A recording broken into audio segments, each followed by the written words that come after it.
Hello and good morning, everybody. This is Peter Rehab from SFLS Radio with my show Peter and Media.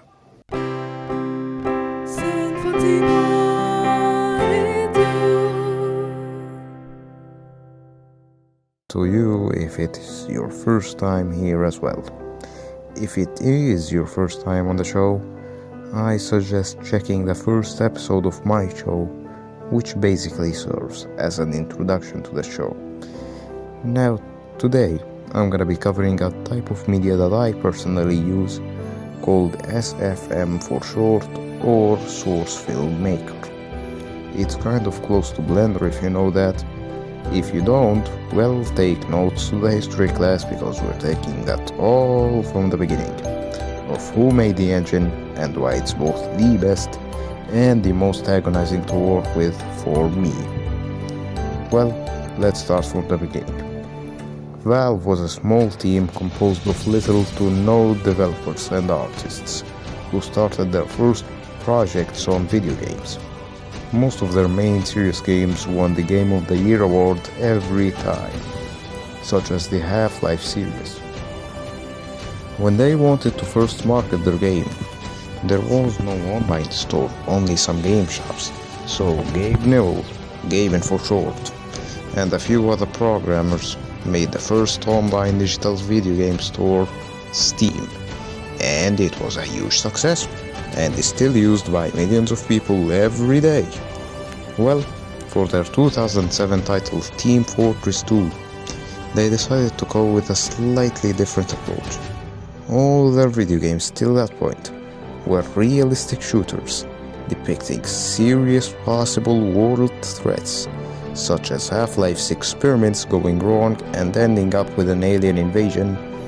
Team Fortress 2 didn't go down the same path, but instead they went for a more cartoony, sarcastic style of art, and their way of introducing the characters was using animations titled Meet the Team.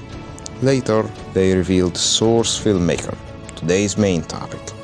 They used it to create the animations, which were a fan favorite to many people. The engine used for it was the Source engine, which is both the most amazing and entertaining game engine at that time, but the most buggy as well. SFM was exactly the same. Very good in the right hands, but very annoying and buggy for someone inexperienced.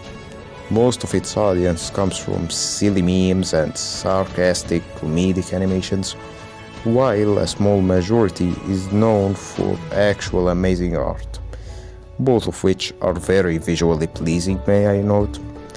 I myself started using the engine a year ago and ended up with some not too bad finished products, which I will display right now. Now, the funny thing about the engine is that it's mostly seemingly number tinkering until you find the actual numbers you need, which almost always need you to do some debugging in the console and some tinkering with the numbers you're allowed to use. There are 4 main parts to use SFM. First, you place in the models you want and pose them, which is the easiest part if you are making a poster. Second part is lighting, which is the hardest of them all if you don't know what you're doing, and is still hard if you don't know what you're doing. And is still hard if you don't know what you're doing, and is basically moving light sources around and changing a lot of numbers to end up with the type of light you need, whether it be rim lights, ambient lighting, or sun lighting. Third part is debugging in the console and exporting, and finally you do some post editing if you can and want to, using either Adobe Photoshop or GIMP or other photo editing software. And that about sums up the entire process of using SFM. Most of the time the process of using it is almost impossible without using a guide or help from an experienced person due to how hard it is to find certain values for the lighting. But If you do, I tell you this program is one of the best programs to use for animating, poster making, and messing around with, that is also relatively simpler to use than other alternatives like Blender. I say that's about enough for today's episode, and that it's about time to end the episode.